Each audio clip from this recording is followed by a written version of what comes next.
What is up, guys? DZ here, and today I wanted to show you my Dracoslayer Metalfoes deck. This was the deck that I was gonna take to the regionals. That's actually happening right now when this video is uploaded. But I decided last minute not to take it. I don't really have a super great reason. I just found another deck I wanted to play more before the format goes to shit. But anyway, this deck's a lot of fun. I played it on stream. I've used it in replays for commentaries on the channel. It has a lot more things than standard Metalfoes can do, and I'll kind of talk about that when we get to the actual Dracoslayer part. Yeah, it's just a lot of fun, and it's pretty well positioned for the current metagame, and I'll talk about that in a little bit. But yeah, let's just get right into it. We're playing the standard Metalfoes lineup of the 15. So 3 Volflame, 3 Gold Driver, 3 Silvered, 3 Steelin, and then 3 Bismugear. Those are all standard, so I don't really need to talk about them. We're also playing 3 Archfiend-Eccentric. Unsurprisingly, one of the best pendulum monsters in the game, especially in Metalfoes. Very versatile. I was actually gonna play. Well, in the profile here, we have 2 Bumboko and a Kieran. I actually got scammed out of a Bumboko. I was definitely gonna pick one up at the event though. But for profiling's sake, we only have 2, and I'm not sure if I'll hang on to this deck after the regional. I might sell it, so I wanted to profile it still, even though we only had these. But definitely play 3 of these. Like I said, getting scammed kind of sucks, but I mean, I got my money back. But yeah, it's definitely kind of frustrating still. For the Dracoslayers, we're playing 1 Luster, 3 Master, and then 3 Vector. And sort of with that, we're playing 1 Rescue Rabbit. That's obviously not like a Dracoslayer, but it goes with this engine a lot. So the Dracoslayer is really cool. One of the problems I had with Metalfoes without playing these cards was that I felt like Luster just didn't do enough after you got its pendulum effect off. Because you would pendulum summon it back, and then you can't go into anything besides Ignister. So if it's like first turn, you just like summon Ignister. That doesn't do anything because you have nothing to summon from deck. There's no reason to really pop anything. It's just like a big monster, and that's kind of not what I'm looking for. So my initial thoughts was I really want to play Master just to summon it from the deck, and then make Magister and Dinosaur as well. But you might as well play the Vectors because then you have access to Draco Face-Off, as well as Vector's actually really good against the other Metalfoe deck, because you can just lock up their scales, and what happens is they can't load up their extra deck because they can't pop anything, and they then don't have access to any spells or traps, so they're pretty much just limited to what they initially draw. I suppose if they straight drew like one of the fusion cards, they could just bounce it with Mithrilium, but I mean they're not always going to have the out.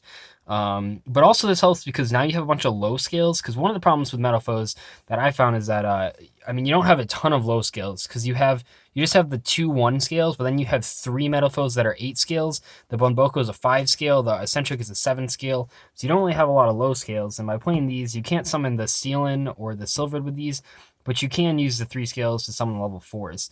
Also, anytime that you have Painful Decision, Master is just really broken because you can, and I mean, this isn't a new play, but anytime that you have Painful Decision, pretty much, you get a Master in hand and engraved, you can summon Magister and Dinosaur, which is really powerful. And Magister just in general gets you to whatever you need, usually Kieran or Bumboko, but I mean, if you don't have the Luster by the time you make it, grab that for sure. Then Rescue Rabbit's really good, just as a standard Metalfoes card, but also with this engine, it's pretty powerful too, because you can make 1 card Dinosaur off of it. So yeah, that's for the monsters. We're gonna take a look at the spells. So we have 3 Desires, 2 Painful Decision, 2 Mystical Space Typhoon. I'm actually playing 2 Full Metals and a regular fusion. I really like Full Metals. I was playing the sort of standard Metalfoes lineup of 1-1-1-1. But I really want to bump this to 2 because I just felt like I needed it. And then we're playing 1 Draco Face-Off. This card's pretty much instant win.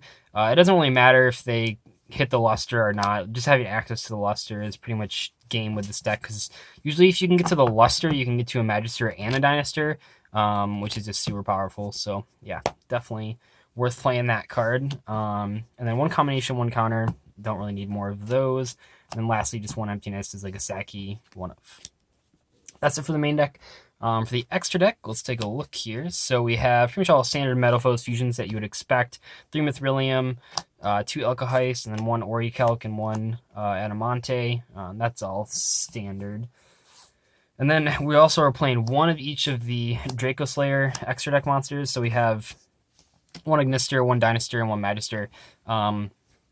Like I said, pretty much anytime that you can make either of these two, you can make the other one as well, just from their recycling effects. And then Ignister, you obviously need access to the luster. But if you can make Ignister, a lot of times you can make both of these as well. And then overlay for Hope Harbinger, which is just ridiculous. But even if you just have these two, it's totally fine, because a lot of times you end with like Dynaster, Magister, and then a Bismugear search. So you have these two guys, and then you have the Magister search and the Bismugear search. So you're searching usually just 2 Metalfoes, and then you have your fusion material for Elgaheist if you want. And that's just really strong, solid opening, because like they can't do anything to any of your pendulum monsters, which is really good. So it just makes your field really annoying to deal with. And if they don't kill both of these, you can just keep recycling your Dracoslayer cards.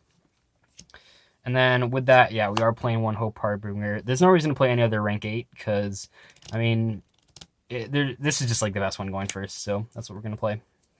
And then one Breaksword, one Diamond Dire. Those are pretty much the same idea for both of these. You're just trying to play through back row and grind your opponent out. And then lastly, Utopia the Lightning. So yeah, I thought this deck was really fun. I honestly playtested a lot of hours with it. I know it seems kind of trashy at first, but with the advantage of having all the low scales, and also just how powerful, people have just kind of forgotten how powerful the Dracoslayers really are. So I never got a chance to play them when they were like the best deck, so I really wanted to play them in Metalfoes, and it's a lot of fun. But yeah, hopefully you guys enjoyed the deck profile, and I will see you later.